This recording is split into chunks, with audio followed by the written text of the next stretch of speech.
Welcome to Healing Outside the Box. I'm Jean Tiberio, and today I'm bringing you episode 297, which I'm calling, Can Regular Meditation Enhance Healing? Recently, I went through my emails and found a link that cried out to me, you need to look into this. Now, I have no expertise in psychology or specific knowledge about how meditation affects the brain, but luckily, there are people out there that do and can help us. And I should add this disclaimer. Check with your health provider before embarking on any changes that you plan to make. Now, the first link I checked out brought me to an article by Dr. Isaac Elias, who it turns out was also selling supplements. So I tossed out what he said and focused on his sources and references. Before I get into the meditation studies, I thought I'd bring up the role of antioxidants, possibly related to muscle repair and recovery after high-endurance exercise. Now, this is a follow-up to an episode I did recently on exercise, and it's episode 291 on my Healing Outside the Box website if you're interested in more information. So anyway, studies with athletes who eat a lot of blueberries and other antioxidant-rich foods may have the additional benefit of reducing exercise-induced oxidative stress. And I think we all know oxidative stress bad, antioxidants good. Many of these foods with antioxidants also have anti-inflammatory properties that may accelerate muscle repair and recovery after endurance exercise. Dr. Michael Greger had a short video suggesting that in the 8 studies which were identified in this review, the vegetarian-based diet did not improve performance, but it didn't reduce performance either. Quote, there appears to be no differences, at least acutely, between a vegetarian and an omnivore diet in muscle power, muscle strength, aerobic or anaerobic athletic performance. End quote. So, are the blueberries also doing something to help muscle cells heal? I don't know. But let's put a pin in that and get back to brain health. There was a very long NIH article citing a group of articles, and I'll leave you the link in the show notes. This article talks about something called brain-derived neurotrophic factor. You don't need to remember the name, but this is a protein necessary for healthy brain function. Dropping levels of this brain-derived neurotrophic factor are associated with chronic conditions like Parkinson's and Alzheimer's disease. This NIH article also connects dropping levels of this brain protein to chronic stress. Obviously, scientists are curious about what increases this brain protein as well. Exercise has been shown to positively affect the levels of this brain-derived neurotrophic factor. But as you know, the town criers everywhere are saying exercise is good, and that's nothing new. But now there is interesting information that this brain protein might be positively linked to what I call the blueberry diet, foods high in antioxidants and anti-inflammatory substances. These include blueberries or blue, purple, red produce, turmeric, fatty fish, nuts, and seeds. I also refer to these groups as G-bombs, meaning G for greens, and that includes cabbage, broccoli, etc., beans, including lentils and chickpeas, onions for the O, mushrooms for the M, berries for the B, and seeds. So what we now have is exercise good and healthy food good. Nothing shocking there. Now let's talk about meditation in the brain. We all know that meditation is a proven method to reduce stress. That's why we do it. And we know that chronic stress can have such negative consequences as suppressing immunity, increasing inflammation, increasing the risk of disease processes like heart disease and strokes, and now maybe even damaging cellular DNA. But the follow-up question is this: can regular meditation actually help repair damaged DNA, which might be tied to those chronic conditions? I don't know the answer, but I thought I might see what the experts have to say about this right now in the year 2024. So I looked at articles that grouped a lot of studies, what they call meta-analysis or literature review. The meditation studied can include both sitting, which is mindfulness meditation, mantras like TM, vipassana or vipassana, attention to breathing, and moving meditation, yoga, tai chi, etc., all of which share the goal of achieving a state of silence of mind. By the way, vipassana is a way that the Buddhists call self-transformation through self-observation, so it's common in Buddhism. The evidence for their effectiveness is growing, and these mind-body practices are used more and more as a complementary to more conventional therapeutic interventions. In fact, the literature suggests that these mind-body activities can reduce stress-dependent symptoms of various diseases, including anxiety and depression, but also inflammatory diseases like inflammatory bowel disease. That includes Crohn's and ulcerative colitis. It may reduce changes that occur with aging, or maybe even cancer. So we do know that meditation relaxes us. Anyone who is a regular meditator does not have to be convinced of that much. I myself started TM when I was 17, and I've been doing it on and off ever since. So the question is not, is it relaxing? The question they're discussing is that, does it make healing changes on a molecular level? What, if anything, can meditation specifically do to our DNA? There was another study published in the journal Cancer on April 13, 2017. They looked at breast cancer patients who practiced mindfulness meditation. Now, these meditators have been meditating for years, not days. This group was compared to a group who did not practice any regular meditation. All other things hopefully being relatively even. These regular meditating patients had longer telomeres. Those are the strands of DNA that protect chromosomes. This is important because telomeres normally shorten with age, leaving chromosomes vulnerable to deterioration. That's pretty wild stuff because we're talking about slowing down not only the aging process, but the process that makes us more vulnerable to all kinds of chronic diseases. There certainly should be more studies down the road on whether regular meditation affects survival rates for cancer, and I'm sure there will be. Next question, which is pretty much similar or along the same vein. Does regular meditation affect our epigenetics? This is perhaps the most surprising bit of information I've come across. There's another meta-analysis article from NIH, and I'll put it in the show notes. The NIH looked at a group of studies asking this question and published it. Quote, many studies have consistently demonstrated an epigenetic link between environmental stimuli and physiological as well as cognitive responses. Epigenetic mechanisms represent a way to regulate gene activity in real time without modifying the DNA sequence, thus allowing the genome to adapt its functions to changing environmental contexts. End quote. Adapt is the key word here. Adapting to stressors, infection, cancer.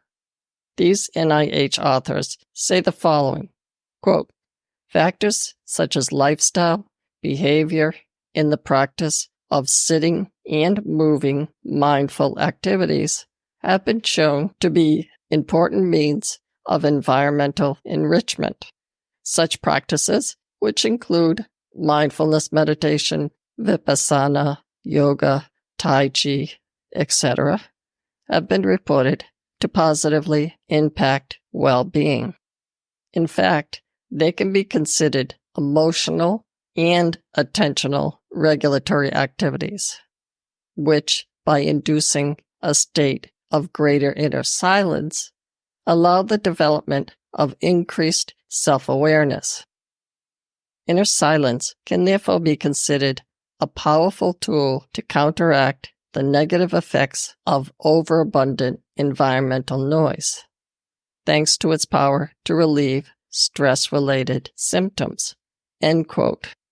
These mechanisms, or how these meditations influence epigenetics, have recently begun to be investigated. Here's one example.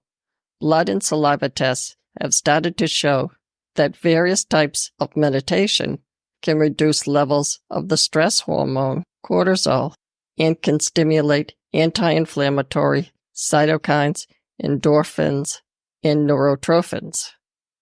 Some authors have traced the effect of meditation on molecules back to gene expression changes, and more recently, to specific mechanisms that regulate gene expression. Here's another quote. The above observations raise the intriguing idea that mindful practices influence the body by means of epigenetics. End quote. Here's another quote further down. Quote, the addition of methyl groups to cytokines causes the condensation of chromatin, which makes the DNA unavailable to the transcription machinery, leading to gene silencing. End quote. I don't know anything about gene silencing, but I can explain methyl groups. By the way, cytokines are small proteins that regulate the immune response and directly affect cell communication. They sort of regulate messages to tell your body to fend off attackers. When cytokines become overactive, it can cause our immune system to attack itself, resulting in all sorts of problems like rheumatoid arthritis, type 1 diabetes, etc. So it would be a huge thing if we can get close to figuring out how to control these cytokines. But let's get back to the methyl groups. Let me define methyl groups in their significance. DNA methylation is the process of adding a methyl group, which is simply CH3, to a chain of DNA. A methyl group is simply one carbon and 3 hydrogens linked together, CH3. The ability to add or subtract methyl groups as needed gives you a healthy adaptability to your environment. In continuously adding and subtracting these methyl groups, for example, impaired methylation can cause decreases in dopamine levels. Lower dopamine levels will then affect levels of other neurotransmitters, which leads to changes in mood and memory. And as we can imagine, possibly depression or happiness. We also recently learned that high homocysteine levels usually indicate a methylation problem. Now, I had previously known that a high homocysteine level is seen as a risk factor for cardiovascular disease. But this is getting into the specifics of why that happens. When high homocysteine levels stay high, they can cause fat accumulation, impacting insulin resistance, and resulting in further weight gain. More proof that it's simply more complicated than how many calories we take in. High homocysteine can also affect the walls of the arteries, which may increase the risk of heart disease and strokes. So now that we know that, the next step may be the desire to boost our methylation adaptability to lower the homocysteine. Next, I pulled out one of the papers from the NIH group that said this, quote, "One key feature of epigenetic information is its potential reversibility. For example, interventions aimed at improving life conditions and behavior, exercise, diet, sleep, were associated with changes in DNA methylation profiles." End quote. Interesting. Now let's talk about testing the effects of meditation. Because, of course, this has to be repeatable. There's an NIH article that gets into this, and I'll put it in the show notes. The link is from the National Center for Complementary and Integrative Health. Like the previous studies, they include both types of meditation in their studies. And again, they define it as, quote, "The term meditation refers to a variety of practices that focus on the mind and body integration and are used to calm the mind and enhance overall well-being. Some types of meditation involve maintaining mental focus on a particular sensation, such as breathing, a sound, such as a chant, a visual image, or a mantra. Other forms of meditation include the practice of mindfulness, which involves maintaining attention or awareness on the present moment without making judgments." End quote. By the way, the percentage of people who say they practice a mindfulness or mantra-type meditation has jumped from 4% to 14% of the adult population. It's hard to determine whether meditation works better than other types of healthy lifestyle practices because the results, for the most part, subjective. But let's talk about the things you can measure. Number 1. The first thing you can certainly measure is blood pressure. This is from the previous NIH study. Quote, "A 2020 review of 14 studies, including more than 1,100 participants, examined the effectiveness of mindfulness practice on the blood pressure of people who had health conditions such as hypertension, diabetes, or cancer. The analysis showed that people with these health conditions practicing meditation was associated with a significant reduction in blood pressure." End quote. Number 2, pain reduction, short-term and long-term. I'm sure you've been asked by your doctor about your pain level when you've had an injury, say from 1 to 10 on a scale. Although it's a number, it is obviously subjective, so the data is a little more complicated. When it comes to short-term pain, such as acute back pain, there was some improvement with meditation, but not with more chronic pain like fibromyalgia. There were 5 studies with adults using opioids. Of 514 people, there was a significant reduction in their pain level with meditation. Number 3, meditation and sleep quality. There was a May 2019 analysis of several studies showing that mindfulness meditation improves sleep quality, and the results were similar to proven methods like cognitive behavioral therapy. PTSD. 6 of the 8 studies reported that participants had a reduction of PTSD symptoms after receiving some form of mindfulness-based treatment. Number 5, cancer in meditation. This gets a little more complicated because there is still no clear-cut explanation of why some people recover and others don't. A 2019 analysis of 29 studies with over 3,000 participants showed that use of mindfulness practices among people with cancer significantly reduced their psychological stress. Also, their fatigue, sleep disturbances, pain, and anxiety or depression. However, most of the participants were women with breast cancer, so the effects may not be similar for other populations or other types of cancer. Number 6, weight control, and eating behavior. A review of a bunch of studies found that these practices were very effective methods for managing eating behaviors, but less effective at helping people lose a lot of weight. Mindfulness-based approaches also helped participants manage symptoms of anxiety and depression. So the bottom line is that if anxiety and depression is tied to binging or other behaviors leading to overeating, meditation might certainly be worth a try. Number 7, substance abuse. Several clinical trials have investigated whether mindfulness approaches, such as the mindfulness meditation-based relapse prevention, might help people recover from substance abuse disorders.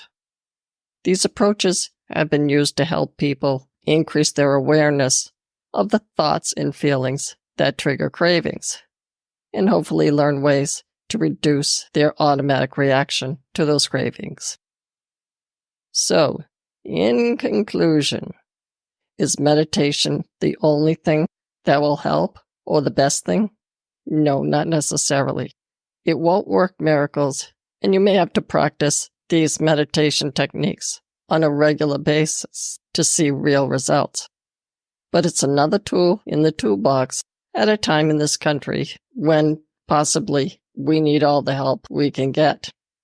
That's all I have for you today. Be well and stay tuned for another episode of Healing Outside the Box.